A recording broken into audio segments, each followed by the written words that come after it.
Pamirsa Risejeroning nampenin pengerau sasih Sabah Mangkin, Badan Penanggulangan Bencana Daerah dan Pemadam Kebakaran, BPBD Damkar Kabupaten Bangli, ngelaksanayang rakor sarang OPD, miwah instansi sanemepai ketan, Risejeroning nincapang perkanti, antuk nampenin bencana selami sasih Sabah sekadi, tanah emit, miwah tanah runtuh.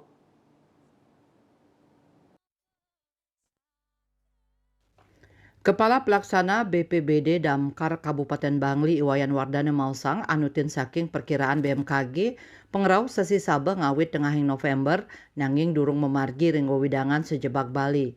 Wenten potensi bencana sanedangan memargi ring Bangli ring tengahing sasi Sabah sekadi tanah embid miwah taru runtuh.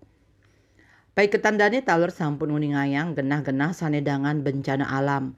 Mapping taler kemargiang anutin saking pemargin bencana sadurung nyane saha anutin topografi ring suang-suang kecamatan. Pai ketandane masti kayang yening personil saha piranti sani kadoenang angke nampenin bencana ring suang-suang OPD sayaga kata dunang antuk nampenin bencana. Sile tunggil piranti sani sering keanggen nampenin tanah embid inggih punika alat berat.